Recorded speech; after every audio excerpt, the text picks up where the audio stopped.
Welcome to the We're Live FanCast.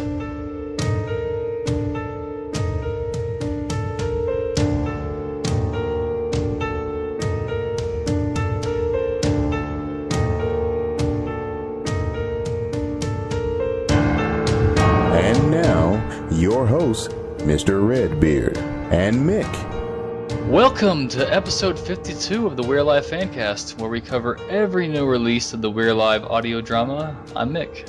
And I'm RedBeard. It's 51, isn't it? 51, I believe, was one you released today. Lies, you tell me. Oh, I stand corrected. All right, Episode well, you can sit 52. corrected too, because I don't want you standing this whole time. No. In today's episode, spoiler warning, we'll be covering Chapter 47, Part 2, The Lion's Den. ... Prepare yourself. Prepare yourself. That's on you. So we got any news? We will have some news after the coverage of the show, and we have some corrections right now. Got some corrections? Yes, some corrections and clarifications. Casey Wayland says Otto didn't know until the art came out. So I'll bet he was pleasantly surprised. Remember last week we were talking about that? Yes. Wondering if he knew and all that. Also, Casey commented on, I said there's a nuclear reactor on Curiosity. That's awesome. Don't have to worry about radiation leaks. Then I thought about that. I was like, oh, I'm not sure if that sounds right. So I had to look it up to be sure. And they wouldn't call it exactly a nuclear reactor, but it is nuclear powered. It's got a radioisotope thermoelectric generator. Yeah, I'm reading that. And so it's a pelter device hooked up to a radioactive element? Yeah, and it has a minimum lifetime of 14 years. It's pretty sweet still. I mean, wow. That's pretty awesome. Right. But I bet you could make one of those. You bet I could not make one of those? No, that you could. You Become the next radioactive Boy Scout. I'll just paint some of that radium for lipstick or something, who knows. Oh, wow. Yeah, that sucks. That would. Oh my gosh, those poor women died horribly. Oh, on to lighter subjects. Zombies. Casey also mentions, we talked about Randy's scar and not knowing if it had been mentioned or not. He says a tattoo isn't explicitly mentioned, but described as a dark area. He thinks Chapter 36. Yeah. There's also some minor corrections, but those are just things we might hear later, and he'll save it for the last show Q&A. Sweet. And let's see. Oh, he also asked how he could support our trip out, and asked if we had a site. And I pointed him to MickRed.com, we'realive.MickRed.com, with the support our show link up top that has the funny title to it. Love that. What else? The Joker cutting his face reference. Arkham's razor. Oh. Yeah, apparently I said that and did not catch myself saying that. I had to go back and listen to it before I'd believe I said that. So yes, Arkham's razor. The razor that the Joker used to cut his smile. Here's the funny thing. We record late, and whenever you said that, alarms were going off in my head, and I was like, that's not it, but I couldn't think. All I could think was Arkham's razor. I was like, I cannot recall what the actual name is. It's Occam's razor. Occam's razor. But still, I knew what you meant. And I was searching high and low, and I was like, then I was thinking, well, nobody else is saying anything. I'm just not going to say it. Because I'll be searching for the word for 5 minutes. Who did point that out? Was that Doofus? No, sir, that was Funky Dung. That was Funky Dung. Yeah. At least it was a slip up with a nerd reference. Yes, thanks for keeping us honest there. He does that very well. Yes. We appreciate it. We got another iTunes rating. Yay. I believe it was 5 stars. There wasn't a review left, so I'm not sure, but it bumped us up to 25 5-star ratings, which is really cool. It was very cool. And so to tease the news section that comes later, we do have a little bit of new information regarding the finale Casey released today, and if you have been watching for that, you may have seen it, but there's some really cool stuff that he was talking about, and I'm pretty much going to just share most of that he said, and also some cool news about how our FanCast is going to be involved in all this too, so we'll talk about that in the news section. Yes. And if you don't have anything else, I don't have anything else. You ready to prepare yourself? I'm ready to Boy Scout it up and always be prepared with the C4 robot. Everyone should have one. Oh, and speaking of, I think we talked about it a long time ago. Casey and robots.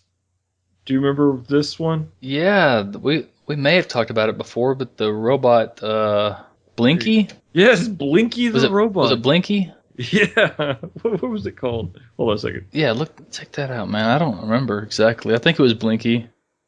I remember we were watching that, and I was showing our friend Ender.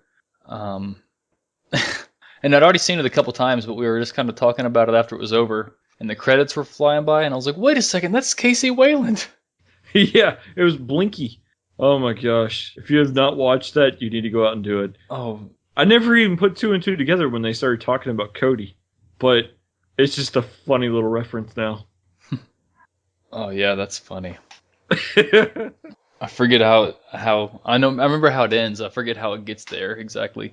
I think yeah, I don't remember. It's pretty good. I don't want to spoil it for anybody that hasn't seen it yet. No, go Google Blinky the robot. Oh man, it's a nice, really high quality video. It really is. I can't remember exactly what Casey did. He may have done some sound stuff. I'm not sure, but I think he was a sound engineer on it. Yeah, love it. He hasn't ever responded to that. Maybe he hadn't listened and heard us talk about that before. Well, hopefully he hears it this time. So I wanted back then. I wanted to ask him about it, and I've forgotten since then. Mm-hmm. So very cool. It's a messed up voice too. Yeah. Your friend.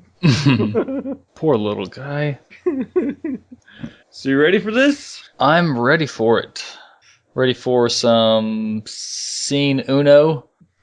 Tanya and CJ, and I guess Kelly and Pegs and group talking to Michael, who's on the radio. Yeah. Or the radio. Yeah. One of the things. Or phone, or whatever it is. Right. First thing that caught my eye here was talking again about using these symbols, and they're worried that they'll just find the way around it, which makes sense. I mean, eventually they'll find the way around it and adapt, as they've been doing so well. But I still think, I mean, come on, use it. What could hurt? What could it hurt? I don't know. I'm a safe haven. Crawl inside me. So I don't know. I thought it was a little funny the way they kind of presented the idea of putting Cody into the tunnel, because it was already on the table as an option, and CJ said, brought it up again as one entrance still open, and so I thought that was kind of funny, but I guess it needed to come up again. I don't know.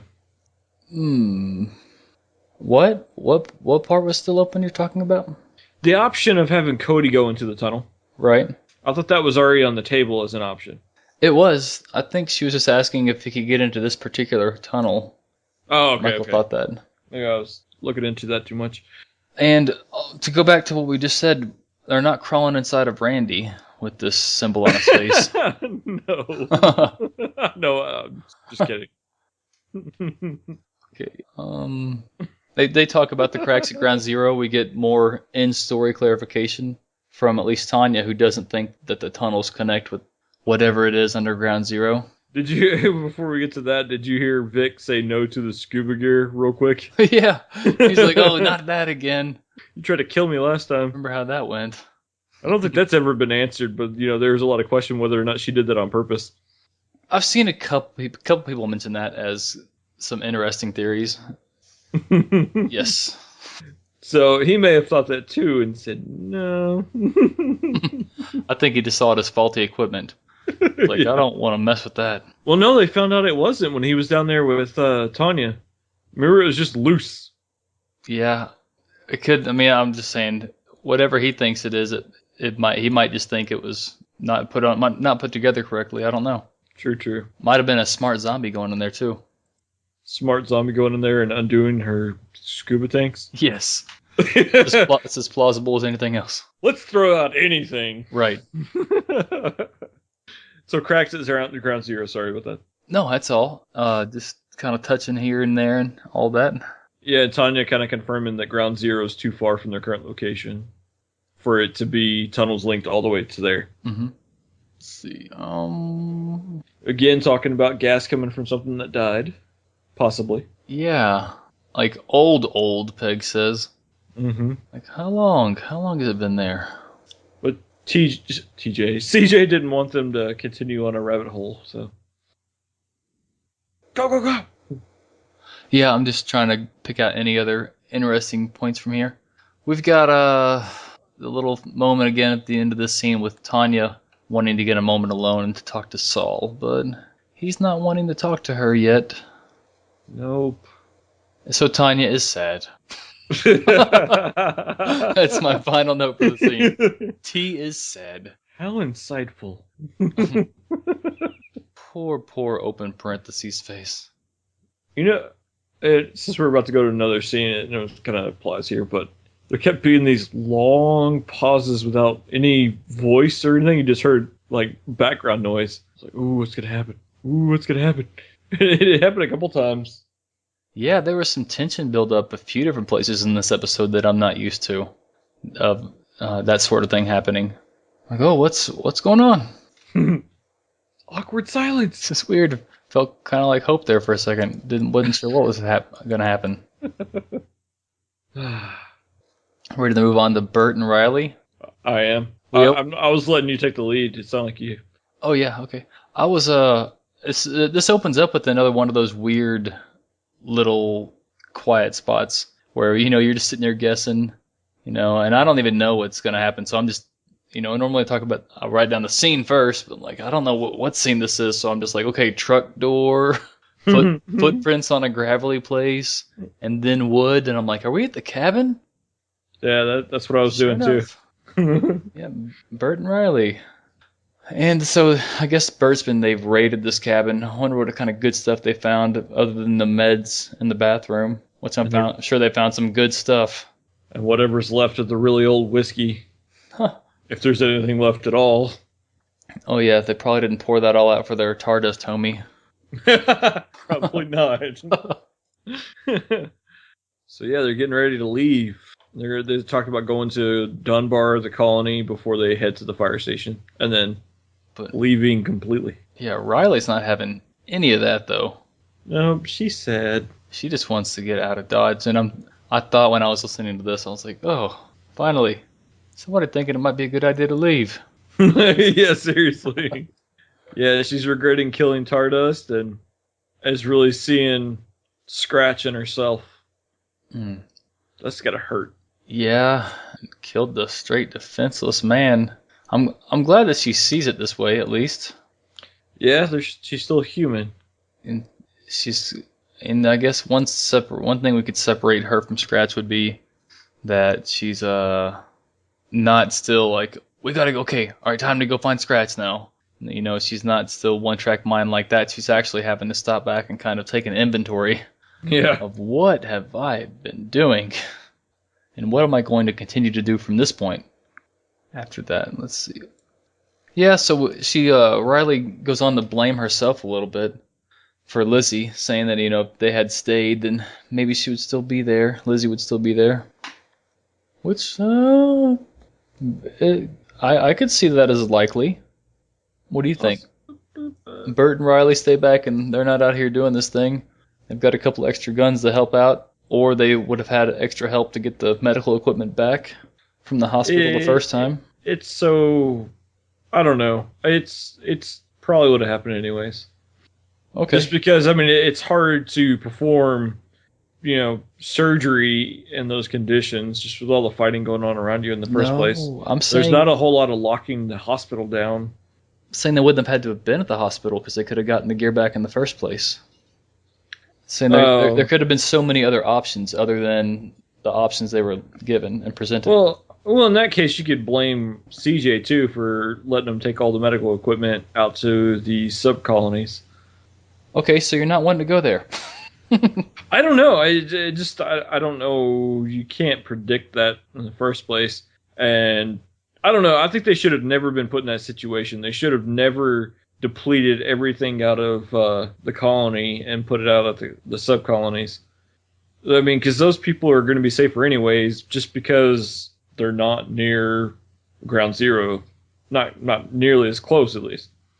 I've had a problem with that since that happened, so I can't let that go. All right, so Bert and Riley stay back. You don't see any difference there. I say that they could have had some other options, and Riley is not completely off point with this musing. Now, I mean, there's not a lot you can do with that in her position, but I was just thinking it would be an interesting thing to talk about. Yeah, I mean, I could see it, but it's silly to point all the blame there. Absolutely. Sure is. So. Alright, so I guess their plan leaving out from here is Bert is going to kind of alert, people as to what their motivations are and what they're going to be doing. And, so they don't just bug out like before without letting anybody know. And so they're planning on leaving. 0 to 100. 100 being they get out of there just like they planned. What do you think happens? They're going to show up when all hell is breaking loose. Is that acceptable? No, probably not. Well, do you... they're probably going to show up in time for whatever the fallout is from them attacking the tunnels and be right in the middle of the mix. So it sounds like you're like me, 0% chance they follow through with this plan. Yes. Being held up. I don't think they're ever going to make it to a comfortable goodbye setting. I think they're going to be thrown right into the firefight. And ice. Fire. Yeah, I don't... the only other scenario I could see is if they... only scenario I could see them getting away would be if they were going to be a side story for a new story. But I don't think that's going to happen. I think they're going to be resolved in this one. Yeah. I think if anything continues on with We're Alive in the same universe, it'll be a completely separate group of people. Is that what you're alluding to? Right. That is. And, okay, so we're ready to go to... And we're only 8 minutes and something into this show so far. Isn't that crazy? That is crazy. Because the next scene started around 8:40 when they're at... I just have listed Michael's location. Because I wasn't sure exactly where they were. But this is where CJ and crew meet up with Michael, Vic, and Saul. Get the vehicle noise and CJ pulling up with the scuba gear. Oh no. Yeah. And this is another one where you could hear the vehicle coming up, but you could also hear someone there already. I was like, ooh, what's this? Is someone waiting to ambush them? What's going to happen? Somebody going to snipe them? Nope, just waiting for the scuba gear. And I just realized, if there are new listeners, what we're talking about the scuba gear is last season, whenever Saul and Vic went down on the ground zero, and Vic's scuba tank was not working correctly, and he got some of the gas and almost didn't make it out of there. And there's been some theories talked about how, since CJ is some kind of master planner, maybe she had something to do with sabotaging them, since it would seem in her character that she would have checked and double-checked and triple-checked everything. I mean, she doesn't miss a detail. Right. I forget there could be people that would hear this and maybe haven't heard us talk about this before. Yeah. Like Tanya, CJ knowing about Tanya and her blood levels and testing them, and, well, CJ spying on everybody with her cameras. And yeah, it's a little far-fetched that she would miss a loose regulator. Especially when she got up at like 4 or 5 o'clock in the morning and was already working on all this stuff. Gonna get Saul all to herself. Still might be a chance of that. We'll talk about that later. Yep. I think so. So scuba gear, night vision goggles, and little flashlights with lenses. And Pegs made red armbands with this new symbol. And this symbol, Casey's released a picture of it on the forums. We also put it on the We're Alive FanCast Facebook page to try to get maximum dissemination of this image. But it's the rainbow, 3 lines of a rainbow up top, and then the 5 lines coming to a point at the bottom. This is going to be on this armband, which is so cool because that is genius merchandising, I think. I want it. I want one of those. Oh man, it's okay, so if I'm making this with my hand, have you thought about this already? You kind of use your middle three fingers to scoop the rainbow line out and an arch, right? Taste the rainbow. Right. And then what you're going to do is, like, imagine you're just putting your whole hand in the sand for the five things to a point. Put all your digits into the sand and then bring them down to a point. And that left side's a little bit shorter than the rest of them, And there's one of the other points that's a little bit shorter. I was just kind of picturing somebody just sticking their hand down and bringing it all down to a point to make that symbol. I wonder if that's how it's done. I guess I didn't spend enough time at the beach. Sand, you can use any medium you like. You can put some paint on your fingers. Some blood on your fingers. I don't know. Yes, everybody has that. So this is a pretty cool idea. And yes, I do want one. I want an armband. So I'll give it to Pegs for that one. Sweet. Tanya went to talk to Saul. I don't have any notes for that. Did you have anything to say? It was some funny commentary in there. But Michael did a poor job stitching up Saul, and she said that some of the stitches were good. Saul said those are the ones he did himself in the mirror. Yeah, I love that. Saul put, he laid a blow on her about Lizzie, saying, "Are you sure you can do this?" I was like, "Oh, ouch." Mm-hmm. But she isn't having it either. Says to do it himself. Yeah, and she's, at one point she kind of waits for Saul to ask her to finish it. Mm-hmm. And I think this is good because this clearly shows he wants to live and he doesn't have a death wish, which I've kind of been thinking. You don't have a death wish, right, bro? You don't have one, right? Because I don't think you do, but if you have it, if you had one, I would kind of understand, but you don't have a death wish, right? So he didn't have one. I'm happy about that. Yeah, that's a good insight. I didn't look at it like that, but yeah, that's a very good point. Other thing, now Michael, I would want him to stitch me up in the best of circumstances, but Saul also mentions that he was careful not to get the blood on himself, which I think was probably a really good thing for Michael to try not to do. Wuss. Yeah. It's immune blood. Come on. Yeah, right. Just rub it all over yourself. Which brings us to the next topic. The Skittles. Everybody the questioning about the blood transfusions, and Tanya's quick to say that Datu's blood wasn't the same type or compatible with theirs, and that if they both are immune, then it's genetic and not in the blood. Yeah. I would still think that scientists would want to look at that blood to see what they could learn from it. To try to see how the antibodies work or what they could pull from it to find out how to cure somebody, but I don't think they have those certain types of equipment. Yes, to do that. And I think she's looked at the blood as much as possible with the equipment they do have, the mass spectrometer, and and trying to get an answer for it, but wasn't able to. But I think this is Casey's way of saying it's genetics. Well, they just mix the two bloods together, like put it in a shaker cup, right? And they can put it back in. I'm not sure how this works. Shaker cup. Just put it in your highball glass. Shake it up a little bit. Like you're mixing a martini. Well, why don't they just drink it then? That's a different way to metabolize it. Yes. Just don't drink too much at once. So everything seems to be going well with this conversation until Tanya asks if Nicholas is immune too. And Saul does not want to talk about Nicholas at all at this point. And Tanya takes it as he's wanting to distance himself from Nicholas and his his mom. But we found out that this is not the case, that he needs to have his mind in the right place because he wants to make sure without a doubt that this gets taken care of to secure, Nicholas's future, a safe future.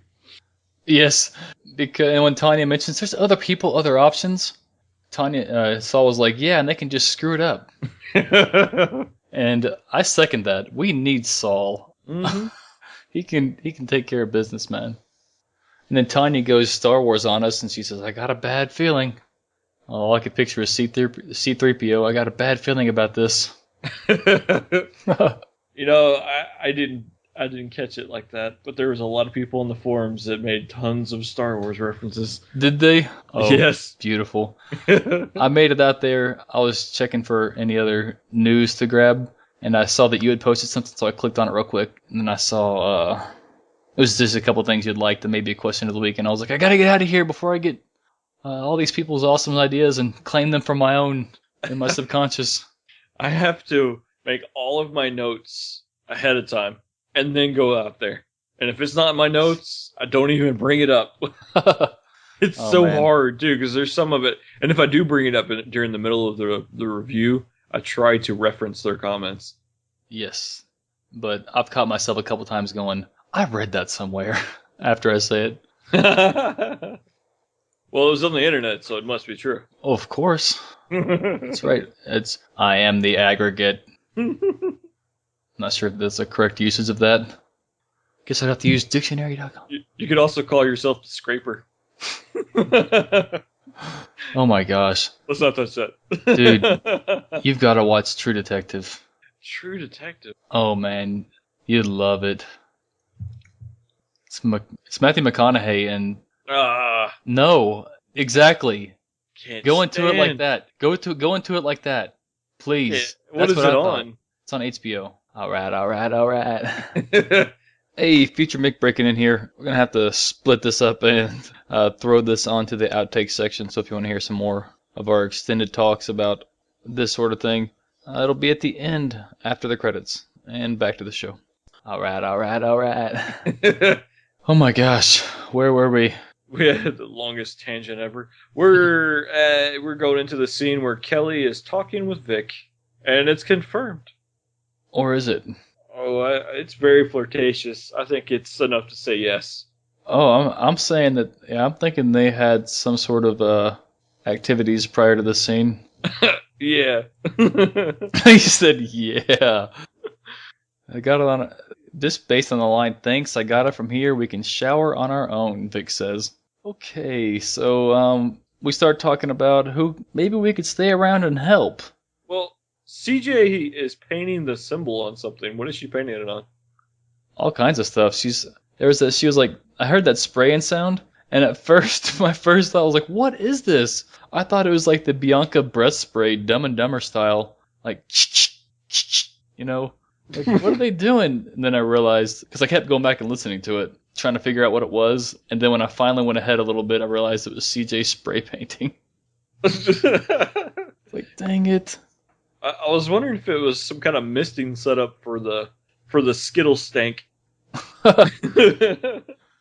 Misting station.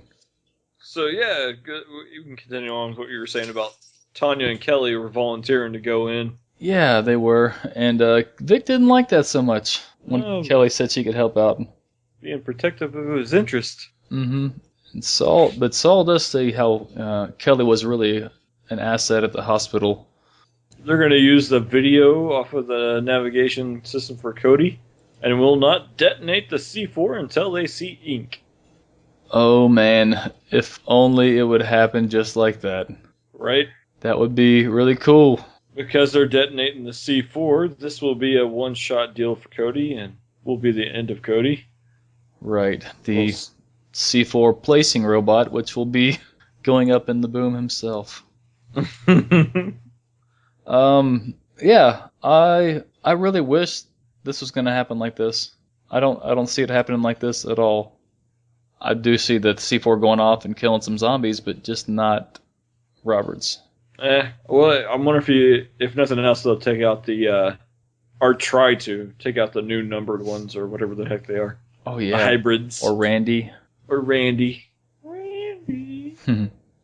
Yeah, I'm not sure. I just when I was listening to it, I was like, oh yeah, cool, it's gonna be cool, and then I'm thinking, no, that's not gonna happen. So Saul. Okay, so we didn't really go into too much about how Saul and Tanya did make up earlier, but it seems like they did. And we kind of get a little bit of that confirmation here whenever CJ mentions they might need to get to Bert and Riley and warn them about the area. Yeah, they're going to try to contact him, which should be some good information. And this is where I got that, this is probably where they're going to show up. Right. And Saul mentions they might just need some time, right, Mama? Yeah, what was that about? He was just saying that he needed some time and saying they might need some time, kind of like he did, but he's over it. Yeah. That kind of threw me off a little bit. I didn't know exactly what he was referring to. Yeah, he was just trying to say that he's better. I was wondering if they know about Riley killing Tardust or something. Then it would make more sense. Yeah, it would. So, I don't know. I'm wondering what the consensus on that's going to be. How does everybody feel about that? How does everybody feel about Saul saying they might just need some time? No. On Riley killing Tardust. I think it was already the people that were, except for the people that were saying, "Are we sure Tardust is dead?" It seemed like I'm everybody talking was saying about that was a pretty vile thing for her to do. I'm talking about the people there, like in the story. Oh. Or if it won't be a second thought, be like, good. Yeah, you killed an enemy. Well, instead of you killed a defenseless prisoner. Yeah. So yeah, Michael tells CJ that they can watch the video from Cody, and CJ seems to love it. She loves the thought of this. Yes, she does. She loves any Loves video spying on people. Yeah. Any video surveillance is gonna make her happy. We're being a little bit too hard on her sometimes, but that's just funny. Yeah. She has good intentions. Right.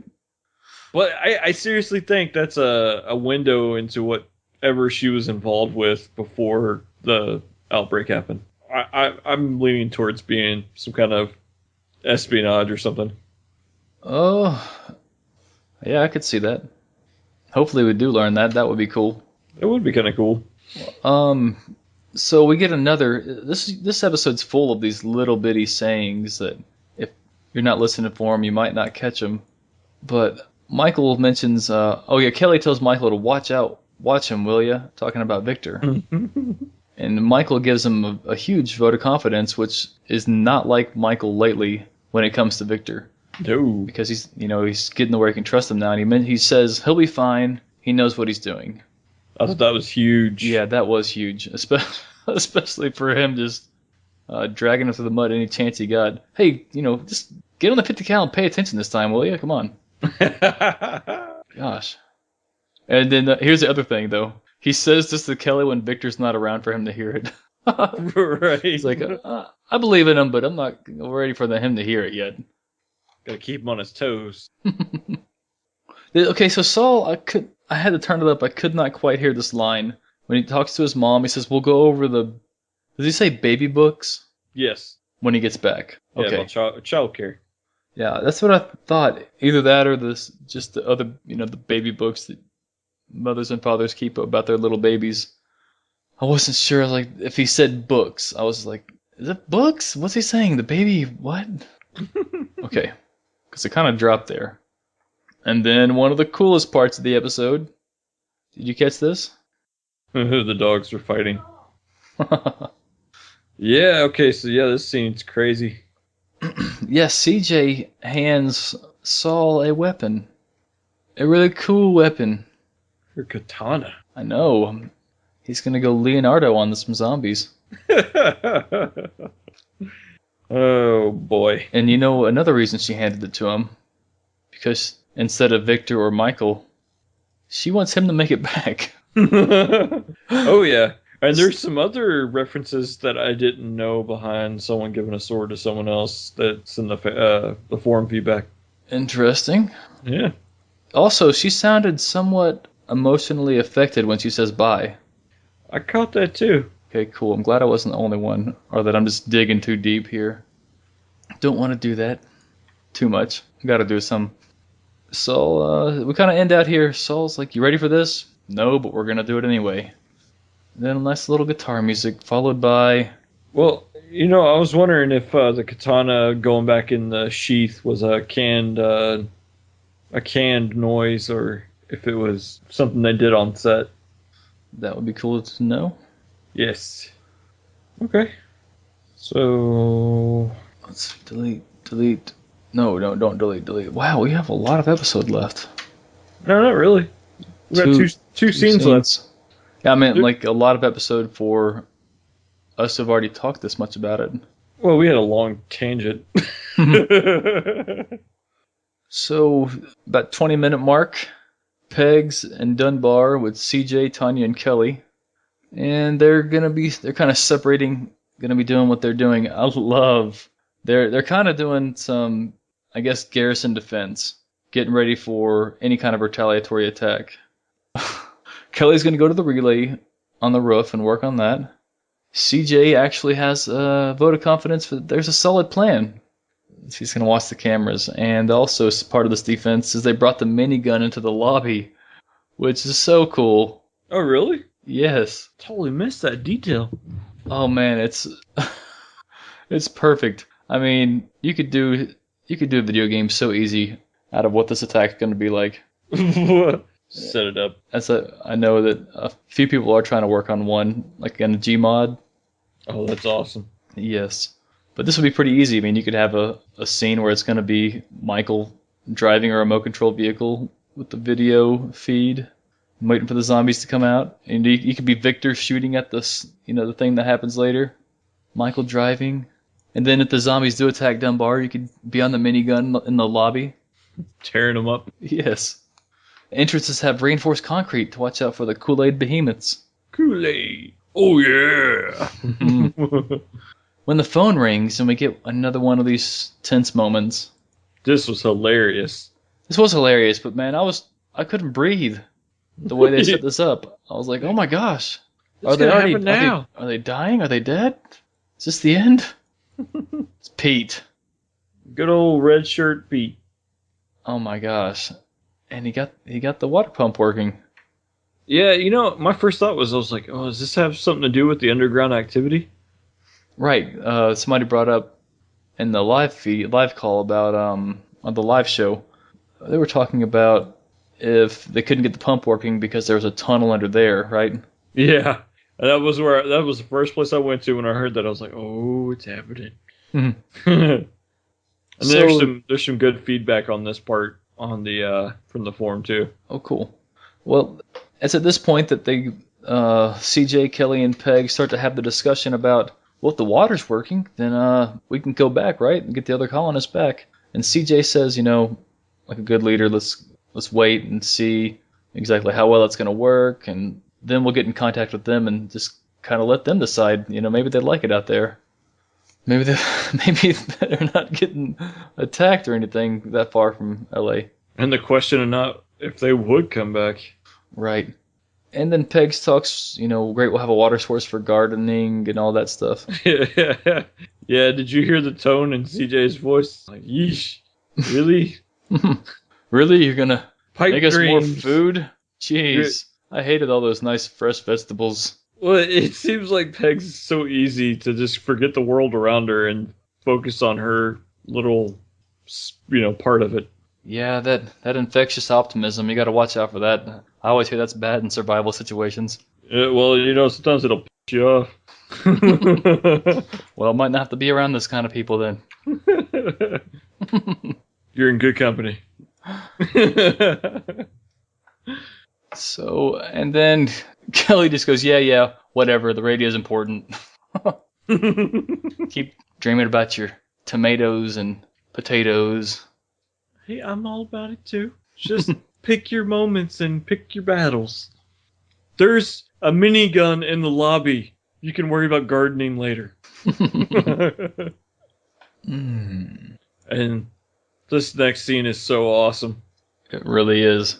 Oh, man. And it's such a short scene for how awesome it is, but we had to have a little bit of setup to get to it.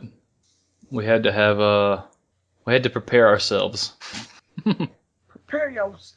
Okay, so they're getting Cody ready to go. And they're even going so far as to rub repellent sweat on the C4 on Cody, which was pretty cool and pretty smart, just in case they want to go start messing with the Cody, I guess. Whenever they begin to talk about what all this can do, Michael just mentions it's got enough force to damage the structure. And this is kind of going line by line through this one because there's anything that happened in here is kind of a big deal. But Victor asks, if they're ready for them to shoot it, which at this point, Michael goes into the journal and he starts to talk about and set up this whole scene of what's going to happen. All that stuff you already heard. You got a lot of notes for that? I got like 4 lines. Oh, I've got the entire journal entry here. I'm just trying to pick pieces to read. Man, I put down it real short and sweet. I didn't look into it a whole lot because I was so excited. Yeah, that's why I wrote it all down. I was like, I want to capture all of this. Down the street, near the other entrance where we are exposed to the gas, we set up the jar of attractant quite a ways away. From our vantage point upstairs, Vic was going to shoot at it with a pellet gun. If the plan worked, tunnels would empty, clearing path for Cody. Once they returned inside, boom. And maybe I didn't get the entire journal entry, but that seemed like it.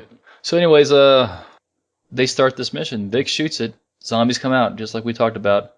Except they don't come out of the entrance that they were concerned about. I wonder what that meant. Did you read into that at all? No, I really didn't. I didn't think it was going to be... It wasn't a guarantee. They were just happy that one of them was cleared out. But I'm sure that's like a caste system, and it's probably not going to be the easiest to find ink going through one tunnel, because I'm sure they segregate. So, yeah, they do have a target tunnel, and they do take Cody in there because he's clean. And that's how we end, unfortunately. As good as this was, it just sees this empty tunnel, guides Cody inside with a almost sinister voice towards the end.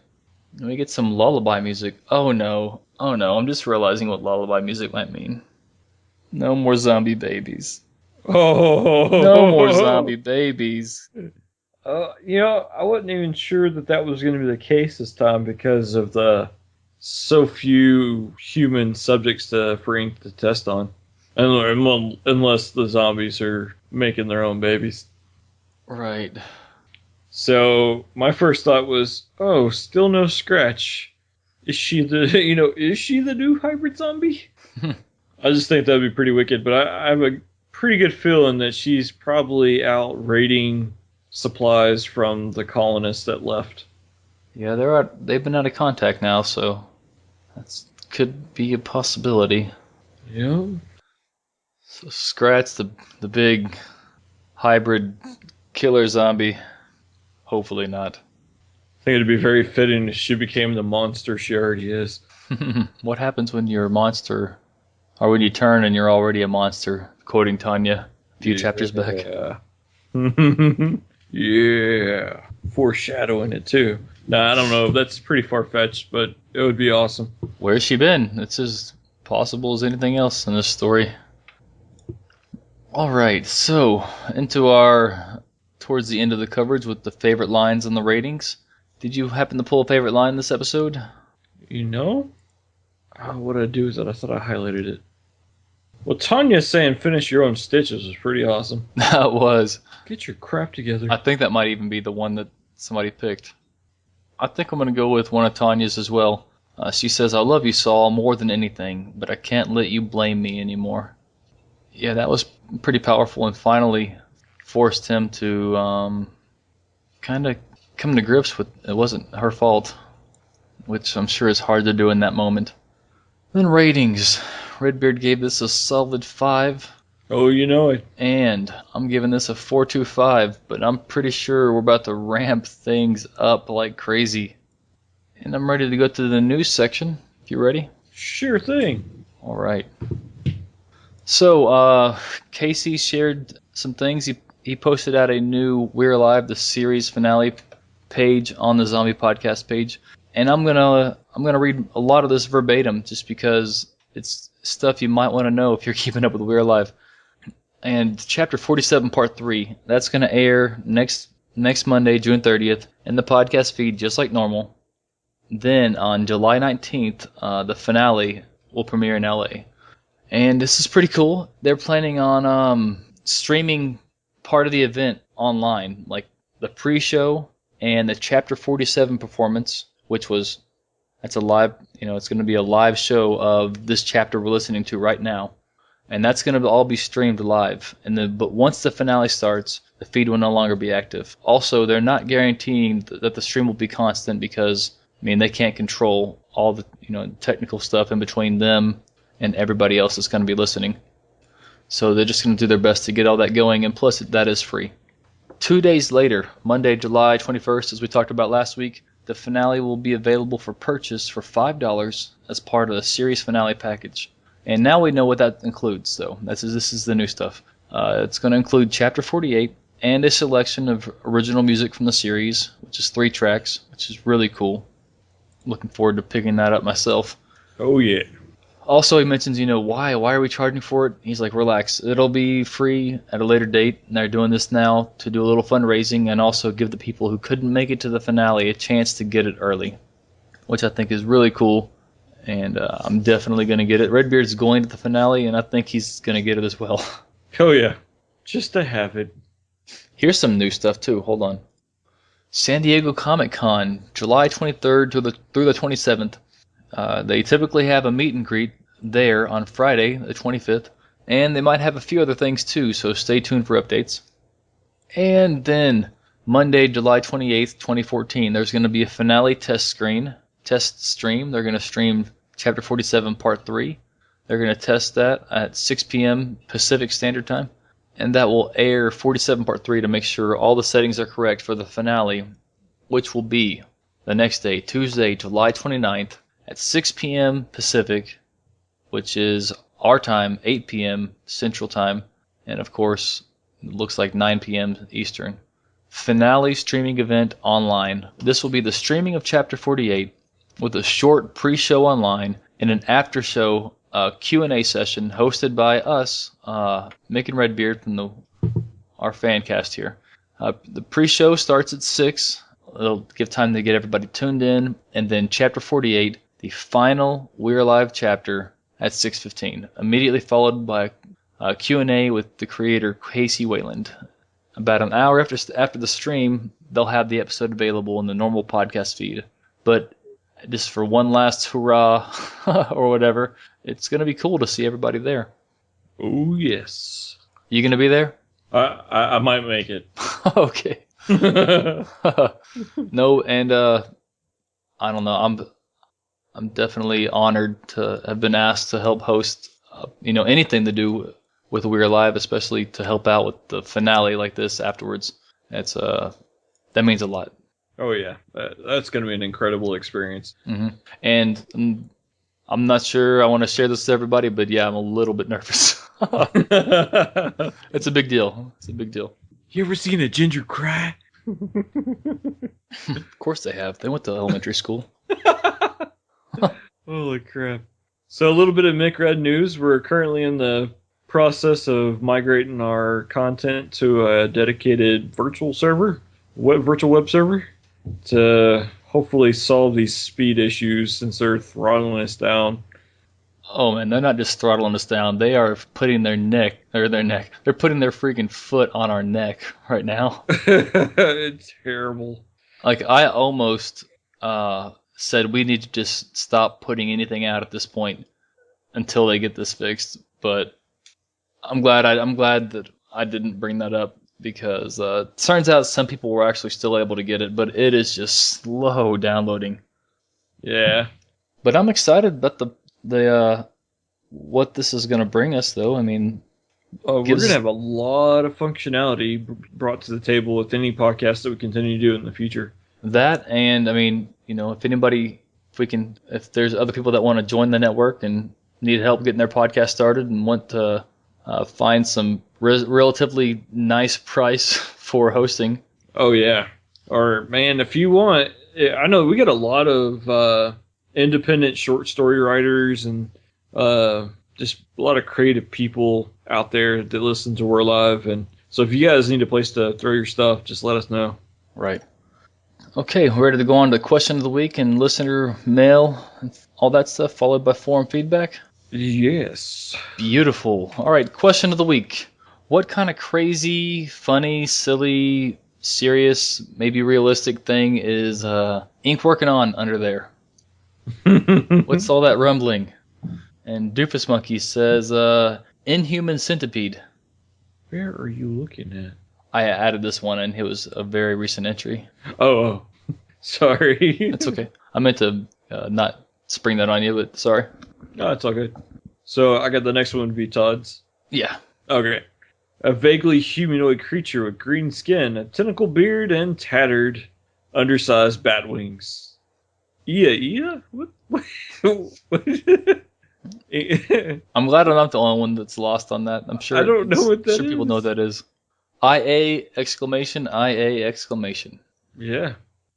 Okay, and the next one is from The One With Podcast, or at Josh Solback on Twitter. Says, Ink's next project is a giant Cthulhu monster. Oh no. I knew this was going to go Lovecraft on us. Is that Lovecraft? I don't know. Yeah, H.P. Lovecraft. Well, I mean, I don't think he's the person to coin Cthulhu, but... Lovecraftian. We'll go there, I guess. Sai on Twitter, she's letting us know little tremoths, little trehemoths, I guess. Little ones with the speed and furiosity and the strength of a big one and the shell of a tree. That's terrifying. And then we've got Chuck at Chuck Norris 1701. I hope Chuck's a big fan. But use all the Chuck Norris we can get. Flying behemoths and musical little ones. Just kidding. Maybe just an army of bearded Randy clones. Yes! Oh no. There's more than one. Oh, good old Adam. He says, the bagged milkman. I think that may be my dad. Using the advanced technology of bagged milk juggernaut suits, he has strong bones, really strong. Good old Adam. And then Todd followed that up with the next one. Yeah, Todd followed that up with an epic beard. Wait, sounds familiar also. Of course. So, I got another one I'm going to spring on you. Mm-hmm. Witch Doctor posted some interesting stuff on the forums and says, so underground zombie stuff seems to have been there for a long time, prehistoric even. It wipes out a population and buries its dead and itself underground, never to be heard from for a millennia or eons or even a very long time. Happened before? When? And to? Who or what? Given this is probably as much of an answer as let me rephrase that. Given we've probably been given as much of an answer as we're going to get, we want to know what your thoughts and theories are on this subject. They want to know what ours are, or just he was asking anybody? I'm taking his little, statement here and saying I'm going to turn that into a question. What does the audience think of this? What does the audience think that the thing is? The origin. On? The origin. Just go. Let your imagination go wild. And, if I had time to think about it, go ahead. Me? Give me a second here. I didn't have time to think about it. Well, you had more time than I did. You wrote it down. No, this is a question for next week. We don't need to answer it today. My bad. I'm sorry. I thought you were springing it on me. I was like, man, I don't know. No, easy there, Mick. Easy. Yeah. Making my freckles pulse. It's only when danger. Okay. The question of the week is, what is the origin? Yep. Who, what, when, where? Can you think of times in history's past where this could fit? The dead being buried. What is it? What's that one, like the Great Extinction called? Like the Time of the Dying or something like that? I mean, it's got a very ominous name. The Time of the Dying? It's let's see, mass extinction names. Let's see, I think it's called like the Great Dying. What is it called? The Great Dying. Yes. The Permian Triassic Extinction Event. Colloquially, it's too late to say this word, known as the Great Dying. Wow. Isn't that, I mean, if you have to be part of any extinction event against your will, at least have a sweet name like the Great Dying. Alright, so moving on to listener mail, tweets, and Facebook posts. We received some mail from listener, good friend, Lisa, and this starts out like this. I'm really enjoying your podcast and wish I'd found it sooner, and I'm really enjoying your interviews. Does Scott Marvin's Burt voice remind anyone else of a throat sore Beetlejuice? Somebody else has mentioned that. You're not the only one. That's so funny. She continues, it's so odd. The haze seems to have something to do with turning people into zombies. but the zombies avoided the area the haze was strongest because it was supposedly toxic to them, though they might be used to it now. Decomposing zombies give off some version of said toxic haze, but zombies can and do eat each other, maybe only if the victim/loser is alive. Victim/loser. When they brought back the dead bodies of the other zombies, they didn't seem to eat them. Maybe like how the regular zombies can't tell the difference between Skittle smell and an authentic zombie. They also can't smell the difference between a zombie and a human after they're dead. So they brought back all the bodies they found, and the smarter ones sorted out the inedible ones when they got to the arena? She's posing that question. And then ends with, thanks for the excellent podcast, guys. Thanks for writing us, and you're welcome. We love doing this. That's a good point. That is a good point. That would make sense as to why they were piling them up like that. Mm-hmm. Because we know they fed, I'm guessing, the not turned ones to the growing little ones. Very interesting. Thank you, Lisa. I'm going to have to chew on that a little bit. That's delicious. Great. Yes. And I want to take a second to thank Ann Boland for taking time to leave us a really nice note.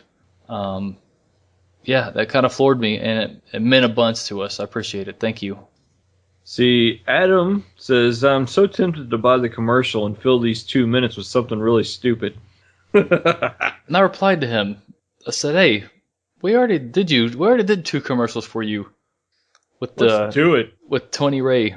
Tony Ray did 2 different commercials for him for some funny thing. We put one of them as an outtake a few episodes back. It was great. It was fun. See, Cat Lero says, I'm so excited for the Nate G's interview. Can't stop smiling at my desk. She says, dang it, made me do it again, responding out loud. Nate G's saying he can power through the whole show in a few days. Nope. Hashtag good luck. If anybody can do it, Nate G's can do it. Thanks for listening and always interacting, Cat. Miranda Music says, this interview is freaking amazing. Nate is awesome. I love Nate. Go. Go, Nate, go. Yeah, he was really, really cool. That was a lot of fun. That was. I can't wait to listen to it in its entirety again. Eric Austin, he writes, love the podcast, gents. You do a great job recapping We're Alive and bringing theories from the forums to those of us who aren't on often or at all. With the show coming to a close, have you considered going back to the very beginning and covering the entire show again with all the insights and spoilers from the full series? Might be cool to see just how much everyone overlooked that Casey put in since the start. Keep up the good work. You know, he's not the only person that asked for that. Yeah, do you want to... There's a few more down there of Holly's. She says kind of the same thing. I'll go ahead and read it now since we just kind of touching on the same thing. Holly mentions that after the finale, you should release a fan cast where you go back through the old ones and have clips of yourselves discussing possible theories. Then go back to the present and look at them after we have the ending. It would be awesome. Whew, it'd be very enduring. Yes. Yeah, and I mentioned to him I mentioned to her that we have tossed that around even before we even released episode 1. Thought that might be a possibility, but I'm just not sure if after the finale and everything, if people are still going to be, worried about listening to We're Alive, or they're going to move on to the next thing. I don't know. Yeah, if we do it would probably be like chapter reviews. Yeah, I would probably definitely do chapter at a time. Though we do have part 1, chapter 1 recorded as a test recording. I'm sure it's terrible. Which is terrible and kind of funny to listen to. But that you can find. Wait, do we have that out there on the buy our stuff? I mean, no, that's not out there currently. Okay. But that's a funny one. And then here's some feedback starting with after today's show. DeHaventon wants to know what's with the creepy, chilling lullaby music box to exit music at the end of the episode. Also, his favorite quote is, "Finish your own stitches," because that's what my mother would have said. Well, that music was very creepy, and your mother is awesome. Let's see, Julian Mark Stacy says the cliffhanger at the end of Chapter 47 Part 2, just when it was getting really good as well. I know. So like that all the time. Just it's getting really good. Join us in 1 week. All right, Chris Eads, he says, Greg Miller is Pete. He kicked cancer's butt, and now he's upstaging Datu by fixing the water pump. We're Alive is coming to a close. I have a hunch that some aspect of the story will be left open-ended with Casey deciding to come back to it at some point in the future. Sort of like the TV show Heroes, where you have Volume 1 divided into 2 parts. I may be crazy, but hanging on to that hope that there may be more We're Alive in some form helps me sleep easier at night. Oh, and Peg saying, well, at least we have our water source back. Maybe I can even start gardening again. Personally, I think making sure people have enough to drink is more important than your stupid cabbages. There's plenty to go around, Chris. Come on, man. You and me, Chris. We know. We've been cool so long. Don't pull this now, Chris. Let's see. Chris Combatant says, it's different Chris. Subtitles, sounds of footsteps. I can't figure out if there was more in this episode or if I was more sensitive to it. I think we touched on that a little bit. We did.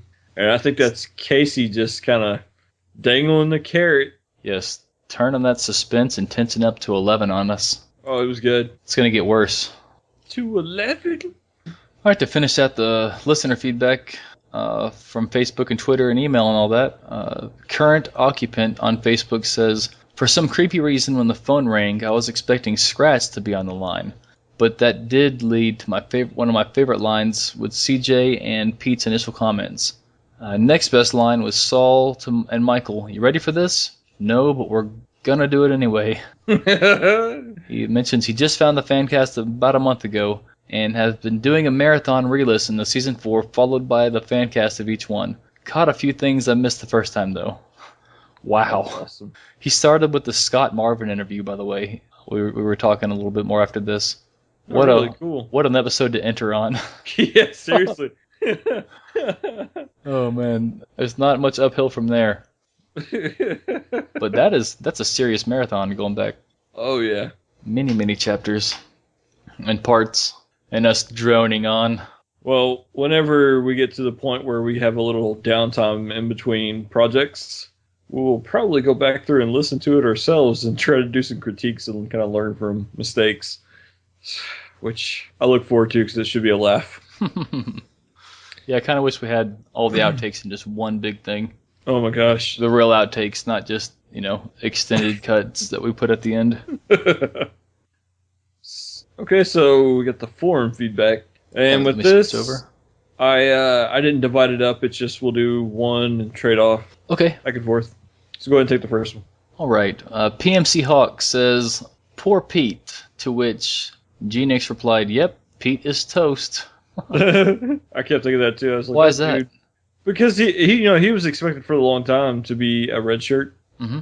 And I think it's just waiting for something to happen and he's going to die. Oh, yeah. I can't believe he's been around as long as he has. No. See, Storm on the forum said, was I the only one almost expecting Scratch to be there in the phone? Didn't expect Pete, that's for sure. And when it turned out to be him, I just hoped that he'd start coughing just a little. It would suck big time if they had got the pump fix only to receive the first burst of Z-gas. Oh my gosh. That would have been terrible. Tactical JHP. That scene with Saul and Tanya was emotional and explained a lot. Michael said Vic knows what he is doing. High praise coming from Michael. CJ gave Saul her katana, sign of affection in some circles. The pump is working. Pete is the man. Cody is in. And then Michael Swan tells us to prepare yourself for the finale, which is also the subtitle of the episode. Craziness. Interesting. Sign of affection in some circles. Yeah, I thought that was interesting. I Googled it. And yep, sure enough. No, I don't know if it's playing out here or not. I think there's going to be a lot of innuendos to that being a possibility. Yeah. Be a good pairing. If there's a time jump, it might be acceptable. But yeah, for it to happen so quick. No. I think some people might revolt. I think it'll be one of the things that he'll just kind of leave it up to us to decide whether it happens or not. Yeah, it probably will happen if they're alive. See, Witch Doctor says, so Randy didn't bite Saul hard enough to really do physical harm, like kill him. Still think there's a possibility that Randy still has some good in him. Hopefully, while they are trying to destroy the yet-to-be-completed tunnel, Randy will realize the good still in himself. Ink tries to force Saul to turn or die, then Randy saves Saul's life by throwing him into the underground crack. Saul and Randy escape just before Lando Michael blows up the tunnel. Oh my goodness. It should be interesting. I don't know if Randy cares anymore. I think that he's just using that knowledge to his advantage. I don't know. There's something going on there. Some raw emotions of some sort, possibly. But PMC Hawk says, I feel confident the pump isn't working yet. That is why I said this. It was Max who was with Pete fixing the pump, right? There was no sound on the phone other than Pete, nothing in the background. Seems to me Max is dead. Pete was forced to call. And I just thought this was an interesting theory. Whoa, yeah. Like the dude's got a gun to his head right now. Right. Was he saying like, hey, come on, get out here, bring pegs? He didn't say anything like that, did he? No. I can't remember. You'd think he'd be like, okay, when are we going to meet up? But, Like, Scratch would want the meeting. As soon as this happened, the immediate thought was that the people that left the colony could come back. Which, it seems like it would bring people to the colony, which is maybe what Scratch would want. Right. Who knows? So, Cat, being Cat, said that, and Saul's still gonna die. All right, Cat. I don't know what your problem is. Saul's not gonna die. You need to calm down with that. Had it up to here. You love that Nate G's interview, and you want to kill him like that? Not cool. Man, I'm gonna tell Nate you said that. All right, G Nix says, Gen X, I think. G Nix. If CJ makes it to the end and Saul doesn't, I'm totally pulling a Casey and flipping a table. And that was in reply to Cat's little comment. That's right. Me and Gen X were there. We're right there, eye to eye. You probably don't like pegs either, do you, Cat? Well, we're good with that one. That's fine. So yet another bloody cheek posted up a comic of one of the Mars rovers. Which one is this? Do you know? This is Spirit. This is the Mars rover Spirit. Yeah, this is terribly sad. It's a great little comic. You should go out on the forums and check it out underneath the episode discussions. Yeah, it's the story of the Spirit rover if it was sentient. Poor guy. Let's see. Okay, man. I guess that's all of the stuff we had to cover tonight. Yeah, that's a show and a half. It is. If a show is an hour, then that was definitely a show and a half. Well, I'd just like to say thank you again to everybody that listens and everybody that interacts with us on Facebook at facebook.com/WAFancast or on Twitter at WAFancast. I have a lot of fun talking with all you guys, and it seems like every week there's 2 or 3 new people that are starting to just join the conversation. And we want to hear what you think, because we've got some crazy ideas. We need to hear what yours are. Be our sanity check. Yes, please. So you've been listening to who? I'm Redbeard's friend Mick. And I'm Mick's friend, Redbeard. Aww. Till next time. Horny. Yep. Love you guys. See you next week for the live show. Right. We need to hammer out a time. If we're gonna do a UK show, the only time I could think about doing one would be the Saturday morning for us, which would be Saturday afternoon for them. Following, which would be kind of a late show, but we've got plenty of time between the finale and. So the 5th. Let me look. See. Yeah, July the 5th. That's a holiday weekend. It should be good it'd be good to go for them. And I don't have big plans for them. But anybody here that wanted to do it, it's probably going to be busy. True. Let's just do 2 of them.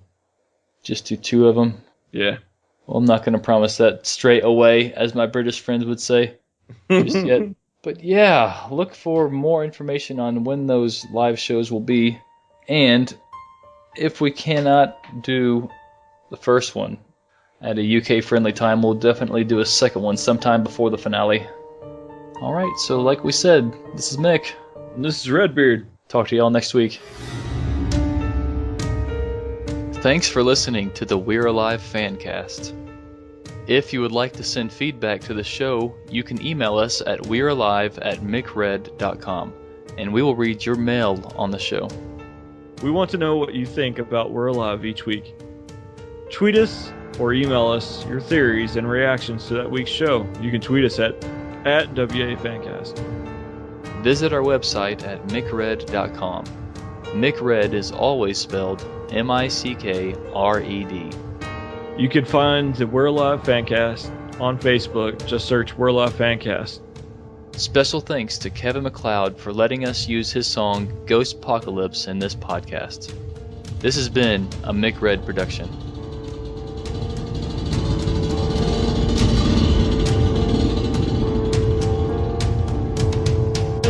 Alright.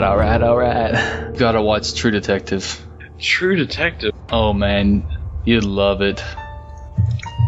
It's Matthew McConaughey and... No, exactly. Can't Go into it like that. Go into it like that. Please. What is it on? It's on HBO. I mean, where I could watch it.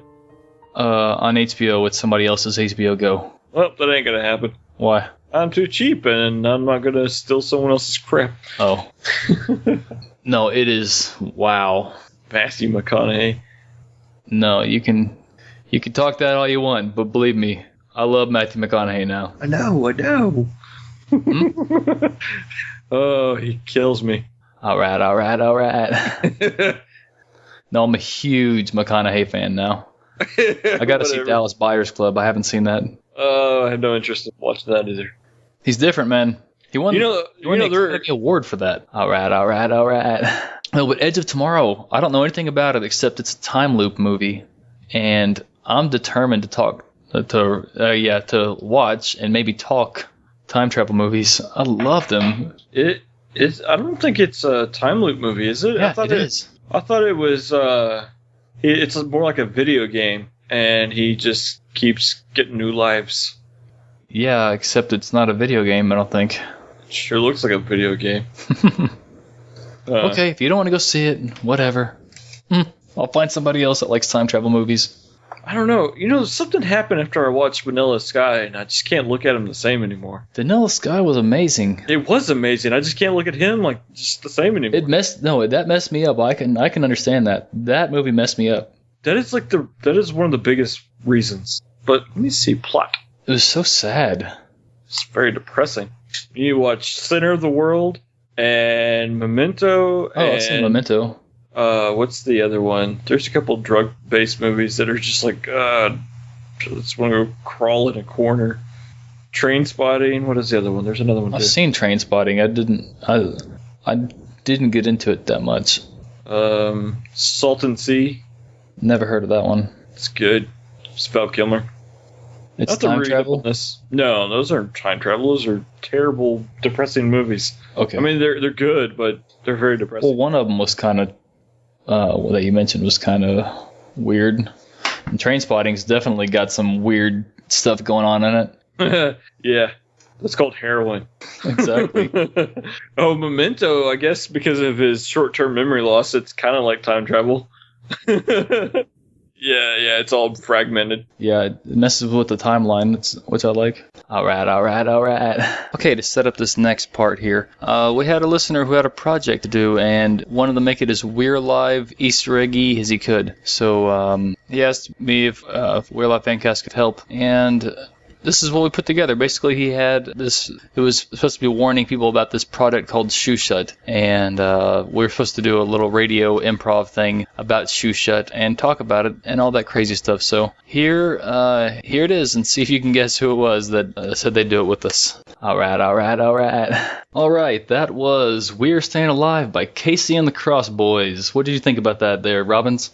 I think that was a fantastic old disco ditty. I loved it. It was. It's been a while since we heard Casey and his big giant afro singing that song. Yeah, he really can shake his thing. He can. He really can. Yeah. Welcome back to Y102 Black Hawk Radio. We've got some awesome news stories for you today. Top of the news, the shoe shut. Have you heard of this? The shoe shut stuff? Yeah, the kind of like Lysol or something. Yeah. Some kind of disinfectant, shoe shut. I hear it's got some horrible side effects.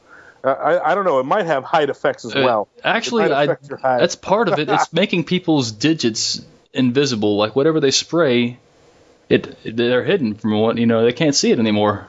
That is terrifying. I'd love to spray it on all of my bills. You know what I mean? Oh, I know what you mean. I'm not sure how that works though, Robbins. I don't think that's it. I would like to spray them on my bills and not have to pay my bills. That's what I'm saying. I don't know if you're understanding that. Maybe my mailbox. I don't think the companies, the credit collectors are going to like that, but I don't care because I've got shoe shut. Shoe shut. We'll have to. That's a positive spin. We might need to call their PR department. They might have. This might save their company. No, but seriously, don't use this stuff. I hear you use this once, you wipe it down, it's like acid. The next morning you wake up, your counters, they're gone, melted to the floor. Oh my goodness. I know. Wow. It's pretty serious. And from some of my ginger friends, I hear that if they get it anywhere close to them, they lose freckles, and that is a bad deal. Is it really, though? Is it really bad if they lose some of those freckles? It's freckle. That is ginger cred right there. You have to have the freckles. All right. Well, I don't want to mess with your ginger cred. But let's go ahead and get that new song up here, Tattooed by Willie Roberts. This is Y102 Black Hawk Radio. Sounds great. Let's play it. All right. Hey, just a warning. This is the very last little short bit, and it's going to be a little bit suggestive. So give you just a few seconds to mute or turn it off or whatever. But like I said, we just try to keep everybody aware. It's kind of silly, but yeah, I don't know. Whatever. Here we go. All right. It was more like we could shower on our own. Come along. Very fitting when you're talking about going into a tunnel.